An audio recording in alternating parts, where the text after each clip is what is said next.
بسم اللہ الرحمن الرحیم۔ السلام علیکم ڈیئر اسٹوڈنٹس، امید ہے آپ لوگ ٹھیک ہوں گے اور آپ لوگوں کی زندگی خوشیوں کے ساتھ گزر رہی ہوگی۔ تو مزید بڑھتے ہیں کچھ اور اشعار کی تشریح کی طرف، لیکن ہم اس چینل پہ نئے ہر آنے والے کو چاہیے کہ اس چینل کا سبسکرائب کرو، گھنٹی کا بٹن بھی دبائیں تاکہ میری ہر ویڈیو آپ کو بر وقت پہنچتی رہے۔ تو بڑھتے ہیں مزید ایک دو شعر کی تشریح کی طرف، اور یہ شعر آج کا جو شعر نمبر 1 ہے، آج کا یہ شعر نمبر 1 ہے، اور غزل میں یہ شعر نمبر کون سا ہے؟ 6۔ ظرف اتنا بھی کشادہ نہیں اب لیکن، بڑھتے ہیں پہلے شعر کی تشریح کی طرف۔ ظرف اتنا بھی کشادہ نہیں اپنا، لیکن ہم نے پیدا بھی ہوئی ہے تو شکایت نہیں کی۔ ظرف کا مطلب یہاں برتن ہے، لیکن یہاں پہ برتن سے مراد انسان کا دل ہے، یعنی انسان کے اندر جو حوصلہ ہے، جو بردباری ہے، اس کی طرف اشارہ کرتے ہیں۔ کون اشارہ کرتے ہیں؟ یعنی شاعر ظفر اقبال اشارہ کرتے ہیں۔ کس کی طرف اشارہ کرتے ہیں بھائی؟ اشارہ یہاں پہ برتن کا مطلب حوصلہ لیتے ہیں۔ اتنا بھی کشادہ نہیں، کشادہ کا مطلب وسیع، پھیلا ہوا، لیکن ہم نے بھی پیدا ہوئی ہے، ہم نے پیدا بھی ہوئی ہے تو شکایت نہیں کی۔ یعنی اس شعر کا مفہوم کچھ اس طرح سے شاعر لے رہا ہے کہ میری برداشت کا پیمانہ بہت ہی تنگ ہے، میری برداشت کا پیمانہ بہت ہی تنگ ہے، مگر تجھ سے اگر شکایت ہوئی بھی تو اس شکایت کا میں نے کبھی شکوہ نہیں کیا، میں نے کبھی فریاد نہیں کی۔ تو یہ شعر کا مفہوم ہے، یعنی شعر کا مفہوم دوبارہ سن لیں۔ میری برداشت کا پیمانہ، میری جو برداشت کا پیمانہ ہے، مطلب یعنی میرے اندر جو حوصلہ ہے، میرے اندر حوصلہ بہت ہی کم ہے، میرے اندر حوصلہ بالکل ہے ہی نہیں، میرے اندر حوصلہ بالکل ہے ہی نہیں، مگر اگر کبھی تیرے ساتھ اگر کبھی الجھن بھی پیدا ہوئی، کوئی شکایت بھی پیدا ہوئی، تو پھر کیا ہوا؟ پھر میں نے اس شکایت کا شکوہ نہیں کیا، مطلب یعنی میں اتنا حوصلے مند والا انسان ہوں، میرے اندر اتنا حوصلہ ہے۔ تو شعر کی تشریح کی طرف بڑھتے ہیں، شعر کی تشریح کی طرف بڑھتے ہیں تاکہ شعر کی تشریح واضح ہو، ٹھیک ہے؟ تو اس شعر میں شاعر کہنا ہمیں کیا چاہتے ہیں؟ اس شعر میں شاعر ہمیں کہنا کیا چاہتے ہیں؟ اس شعر میں ہمیں شاعر بتانا کیا چاہتے ہیں، سمجھانا کیا چاہتے ہیں؟ ظاہری بات ہے کہ کچھ نہ کچھ سمجھانا تو چاہتے ہیں۔ شاعر اس شعر میں کہنا ہمیں یہ چاہتے ہیں، کیا چاہتے ہیں بھائی؟ بتا دو دینا، کیا چاہتے ہیں؟ شاعر اس شعر میں ہمیں کہنا یہ چاہتے ہیں کہ اپنے اندر جو شاعر کے اندر جو حوصلہ ہے، اس حوصلے کی طرف اشارہ کرتے ہوئے کہتے ہیں کہ شاعر اس شعر میں اپنے حوالے سے کہہ رہے ہیں، اپنے حوصلے کے حوالے سے بتا رہے ہیں، اظہار خیال کر رہے ہیں، اور اظہار خیال کچھ اس طرح سے کر رہے ہیں کہ اے میرے محبوب، اے میرے محبوب، میں کیا ہوں؟ اے میرے محبوب، میں اتنا وسیع القلب اور کوشادہ دل نہیں ہوں، یعنی میرے اندر اتنا بڑا حوصلہ نہیں ہے، میں اتنے بڑے دل والے انسان نہیں ہوں، میں اتنے بڑا دل والے انسان نہیں ہوں، اور نہ میرے اندر اتنا زیادہ حوصلہ ہے، اور نہ میرا ظرف اور حوصلہ اتنا بڑا ہے کہ میں تیری ہر بات پہ اور تیری ہر حرکت پہ میں خاموش رہوں۔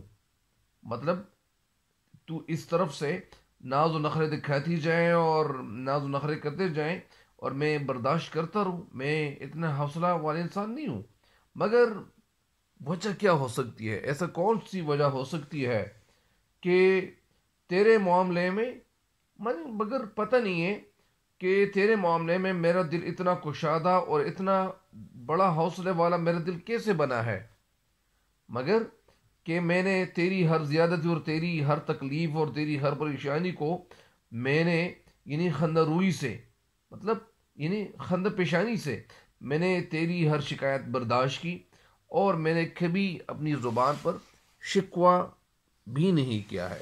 مطلب شاعر اس شعر میں ہمیں کہنا یہ چاہتے ہیں، سمجھانا ہمیں یہ چاہتے ہیں کہ اگر کبھی شکوہ شکایت کی بات ہو بھی جاتی، کبھی کبھار ایسا ہو بھی جاتا کہ اگر کوئی شکایت پیدا بھی ہو جاتی، لیکن میں اپنی زبان پہ میں یہ شکایت کبھی نہیں لایا ہوں۔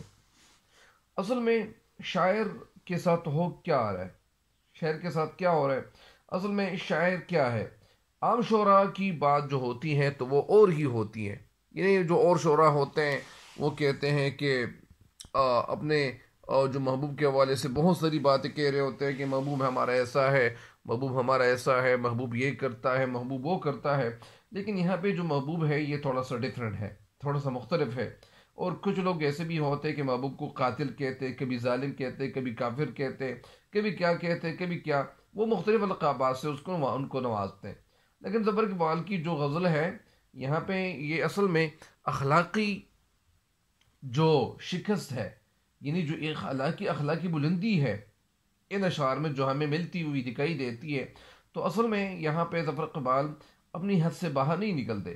یعنی اس شعر میں وہ کہتے ہیں کہ میرا جو ظرف ہے، میرے اندر جو حوصلہ ہے کہ محبوب کے ستم کے سامنے میرے دل میں شکایت پیدا نہیں ہو رہی، میں بھی جذبات رکھتا ہوں، میرے اندر بھی، یعنی میں بھی غصے والے انسان تو ہوں واقعات کا، یا اسی طرح میرے ارد گرد جو کچھ واقعات ہو رہے ہیں تو میں ان واقعات کا اثر تو رہتا ہوں، میرے دل میں بھی بہت زیادہ شکایتیں پیدا ہو سکتی ہیں، لیکن میں اپنی حد سے باہر نہیں نکلتا، میں حد میں رہتا ہوں۔ اور حد میں رہتا کیوں ہوں؟ میں لمیٹڈ میں بندہ ہوں، اور میں لمیٹڈ اس لیے رہتا ہوں کہ محبوب کے لیے میرے دل میں بہت زیادہ احترام موجود ہے۔ یعنی میں محبوب کے ساتھ یعنی محبت تو کرتا ہوں لیکن میں ان کا احترام بھی کرتا ہوں۔ ایسا تو نہیں ہے کہ اگر میں احترام نہ کروں، اگر میرے دل میں ان کے خلاف کوئی شکایت پیدا ہوئی بھی ہے، اگر کوئی شکایت میرے دل میں کوئی شکایت پیدا ہوئی ہے، یا ایسا کوئی شکوہ پیدا ہوا ہے، اور یا ایسی کوئی فریاد کی بات پیدا ہوئی بھی ہے، تو میں نے وہ شکایت اپنی زبان پر نہیں لائی، مطلب میں نے کبھی شکوہ نہیں کیا۔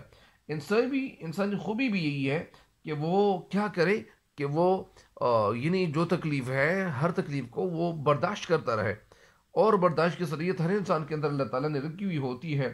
لیکن کچھ شعراء ایسے ہوتے تھے کہ وہ کیا کہتے تھے، وہ محبوب کو ظالم کہتے تھے، کبھی کافر کہتے تھے، تو مختلف القابات سے وہ نوازتے تھے، نماز سے رہتے تھے۔ تو اسی وجہ سے شاعر یہاں کہتے ہیں کہ میں ایسا کام نہیں کر رہا ہوں کیونکہ میں بڑے حوصلے والے انسان ہوں، اور ساتھ ساتھ میں احترام بھی کرتا ہوں، اپنے محبوب کا احترام بھی کرتا ہوں، کیونکہ آپ جس کے ساتھ محبت کرتے ہیں تو محبت کے ساتھ ساتھ آپ کو احترام بھی کرنا چاہیے، ان کی عزت بھی کرنی چاہیے، ان کا لحاظ بھی رکھنا چاہیے، پاس بھی رکھنا چاہیے۔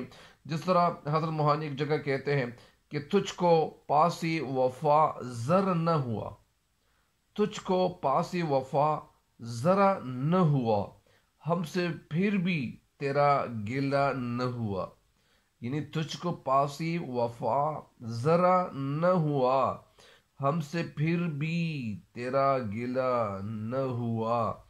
تو اس شعر کا یہ جو شعر ہے یہ اس کے ساتھ ریلیٹڈ ہے، اور اس سے پہلے جس شعر کی تشریح میں سنا چکا تھا، بتا چکا تھا، اور وہ شعر نمبر کون سا تھا؟ وہ شعر نمبر 4 تھا کہ پوچھ لیتے کبھی تجھ سے بھی ارادہ تیرا، ہم نے چاہا تو کئی بار تھا ہمت نہیں کی۔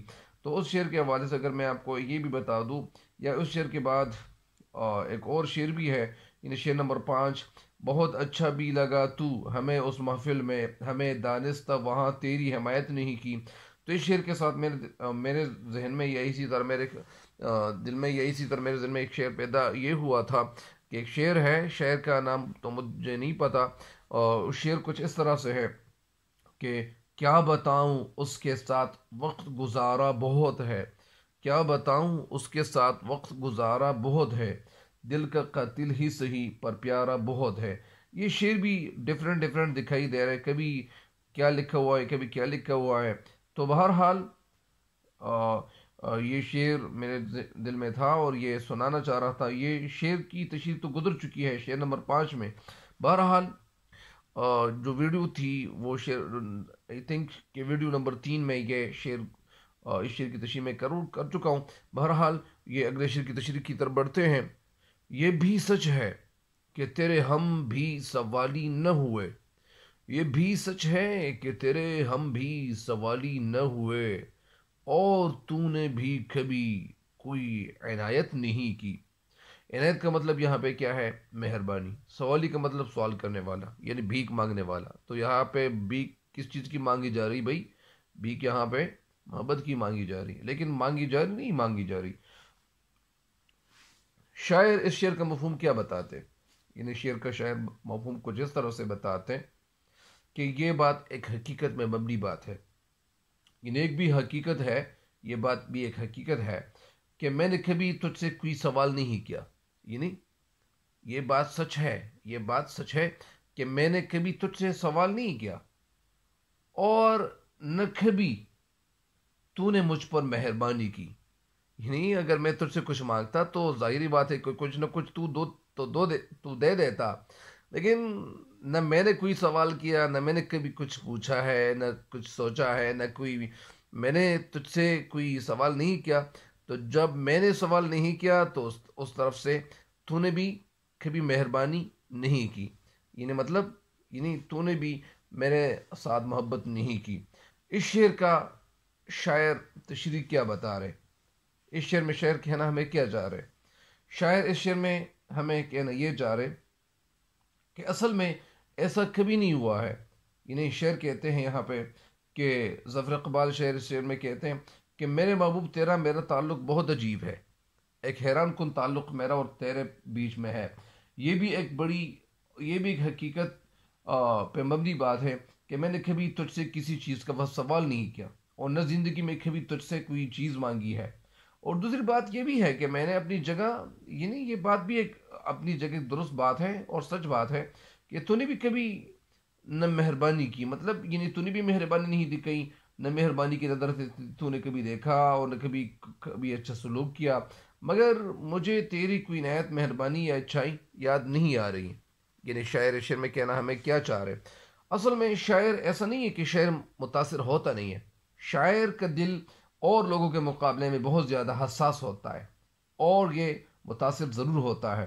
یعنی شاعر کو محبوب بہت پسند ہے، یہ ان کے دل کا ٹکڑا ہے، ان کا جگر ہے، اس کا حسن جمال اسے متاثر کر سکتا ہے، لیکن وہ کبھی شرم و حیا کی جو حد ہے اس سے باہر قدم نہیں رکھتا ہے۔ غزل کی روایتی مضامین کی اصل میں اندھی تقلید نہیں کرنا چاہتا، یعنی وہ غزل کی جو تقلید کرتے تھے پرانے دور میں جو شعراء ہوتے تھے، یا آج کل بھی کچھ شعراء ایسے ہوتے ہیں، شعراء ہیں کہ وہ اصل میں تو ایسی غزل کی ایسی اندھی تقلید نہیں کرنی چاہیے، اندھی پیروی نہیں کرنی چاہیے۔ غزل میں صرف اتنی بات بیان کرنا چاہیے جس قدر حقیقت میں وہ موجود ہو، لیکن ان شعراء کے حوالے سے یعنی قرآن پاک میں اللہ تعالیٰ کا ایک ارشاد ہے کہ وہ لوگ، اس آیت کا ترجمہ کچھ اس طرح سے ہے کہ وہ لوگ جو کہتے کچھ اور ہے، کہتے کچھ اور ہو اور بولتے کچھ اور ہو، یعنی مطلب یعنی کرتے کچھ اور ہو اور کہتے کچھ اور ہو۔ تو اس کے حوالے سے یعنی سورۃ شعراء میں یعنی ایسی باتیں اللہ تعالیٰ اس کلام میں موجود ہے، تو اسی وجہ سے ایسی شاعری نہیں کرنی چاہیے کہ جب آپ کہتے کچھ اور ہو اور کرتے کچھ اور ہو۔ تو اسی وجہ سے شعر کہنا یہاں پہ یہ چاہتے ہیں کہ وہ حقیقت پہ مبنی بات کہنی چاہیے، یعنی ایسی بات نہیں کہنی چاہیے کہ جو موجود نہ ہو۔ تو اس شعر میں شعر کہنا یہ ہمیں یہ بتانا ہمیں یہ چاہتے ہیں کہ یہ بات بھی سچ ہے کہ ہم ان کی نظر اور کرم کے سوالی کبھی نہیں ہوئی ہے، یعنی کبھی ہم سوالی نہیں ہوئی ہے، یا کبھی ہم سوالی نہیں بنے ہیں۔ شاید میرے چہرے کے جو تاثرات تھے، میرے چہرے کے جو امپریشنز تھے، یا میرے دلی جذبات کی جو آئینہ تھا، وہ شاید یعنی میرے دلی جذبات کی آئینہ داری کرتے رہے ہوں، یا اسی طرح میری زبان تو ہمیشہ خاموش رہی ہے، یا میں زبان سے کچھ کہتا نہیں ہوں، ایسا بھی ہو سکتا ہے۔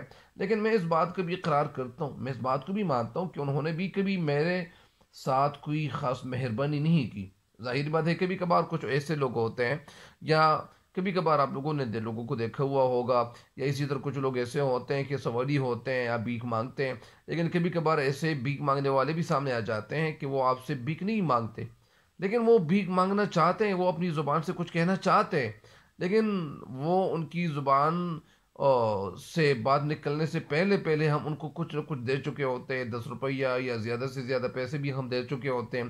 تو اسی وجہ سے اسی طرح یہاں شعر کے ساتھ بھی یہی ہو رہا ہے، شعر کے ساتھ بھی یہی ہو رہا ہے، اور کہنا یہی چاہ رہے ہیں کہ شاید دوسرے شعراء کے محبوب ایسے ہر جگہ ہوا کرتے تھے اور بے وفائی ہوا کرتے تھے، لیکن یہاں پہ ان کے ارد گرد کتنی ہی رقیب موجود ہوتے تھے، لیکن یہاں کا جو شاعر ہے، یہاں شاعر کون ہے؟ شاعر کا نام ظفر اقبال ہے، لیکن شاعر جس طرح نام ان کا ظفر اقبال ہے، تو اسی وجہ سے ان کا جو محبوب ہے یہ بھی حیادار ہے، یہ حیا اور کا لحاظ رکھتا ہے، پاس رکھتا ہے۔ اسی وجہ سے یہاں پہ ظفر اقبال، یعنی جو شعر ظفر اقبال ہے، تو یہ اپنی حد سے باہر نہیں نکلتا۔ اس شعر کی تشریح بھی مکمل ہو گئی ہے۔ اس شعر کا جو مفہوم ہے، یا جو اسی طرح اس شعر کی تشریح جو میں آپ کو سمجھا چکا ہوں، تو اس شعر کی تشریح کچھ اس طرح سے ہے کہ شعر کہنا ہمیں یہ چاہتے ہیں کہ میں نے کبھی محبوب سے سوال نہیں کیا۔ سوال کس چیز کا نہیں کیا؟ محبت کا بھیک، یعنی محبت کی بھیک نہیں مانگی۔ اگر میں کبھی بھیک مانگتا تو کبھی کبھار یعنی کچھ نہ کچھ جواب تو مل جاتا، لیکن اسی وجہ سے شعر اپنے محبوب کی طرف اشارہ کرتے ہیں کہ نہ میں نے کبھی تجھ سے سوال کیا ہے، نہ میں نے تیرے حسن کے حوالے سے کچھ بات کی ہے، لیکن تو نے بھی کم بخت ایسا کوئی کام نہیں کیا، مطلب یعنی تیری طرف سے بھی کبھی مہربانی نہیں ہوئی ہے۔ اسی وجہ سے اس شعر کی تشریح تو مکمل ہو گئی ہے۔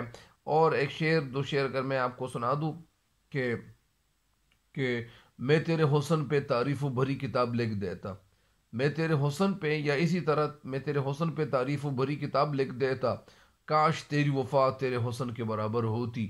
اور اسی طرح ایک شعر اور ہے کہ حسن والوں سے کہہ دو کہ نہ نکلے باہر، حسن والوں سے کہہ دو کہ نہ نکلے باہر، کہ دیکھنے والوں کا ایمان چلا جاتا ہے۔ تو اس تشریح کے ساتھ، یا ان دو اشعار کے ساتھ میں آپ لوگوں سے میں کیا چاہتا ہوں، میں اجازت چاہوں گا۔ تب تک کے لیے مجھے دیجیے گا اجازت۔ اللہ تعالیٰ آپ لوگوں کو خوش رکھیں، اللہ تعالیٰ آپ لوگوں کو دنیا اور آخرت دونوں جہانوں میں کامیابی عطا کرے، اور ہمیں بھی دعاؤں میں یاد رکھیں۔ اللہ نگہبان۔